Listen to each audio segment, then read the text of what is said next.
არავინ არ მოგატყუოთ და გითხრათ, რომ საბუთები ერთ დღეში გვარდება ესპანეთში, რადგან ნებისმიერი პროცედურა, რომელიც არ უნდა ავიღოთ ესპანეთში, იწყება აუცილებლად სხვადასხვა ფაზებით, რომელიც მინიმუმ 3 თვიდან 2 წლამდე არის ახალი კანონმდებლობა და შეიძლება ყველაზე უხეში 3 წელსაც გადავიდეთ.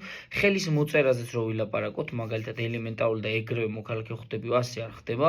მინდა კარგად გააცნობიეროთ, რომ როდესაც თქვა ხელმოწერაც კი მოხდა, თქვენ ავალდებული ხართ გამოცდებით ჩააბაროთ, ეს არის სოციოკულტურალური და დელე აორის გამოცდები, რაც თქვენ ხელს შეგიწყობთ ესპანეთში ინტეგრაციისთვის. ამიტომაც თუ თქვენ მაგალითად სტანდარტულ გზას გაყვებით, უნდა იცოდეთ, რომ ჩაწერა უმნიშვნელოვანესი ნაბიჯი იქნება, ენის ბარიერი ხო ძალიან მნიშვნელოვანია, იმიტომ რომ თვითონ ერთ-ერთი საბუთიც 2 წელში რომელიც კეთდება, ამ წინა ვიდეოებში ვისაუბრე, უმთავრესია რომ საბუთები გაკეთდეს და ენის ოდნა აუცილებელი და მესამე საბუთები რო გაკეთდეს, ის მოთხოვნებები, რა თქმა უნდა, ხო თავისთავად. დანარჩენი ახლა ყველაფერი, რაც რჩევები ამ ეტაპისთვის არის, ვფიქრობ, რომ მოგაწოდეთ, წინა ვიდეოებში შეგიძლიათ უყუროთ. მადლობა თქვენი ყურადღებისთვის და შევხვდებით შემდეგ ვიდეოებში.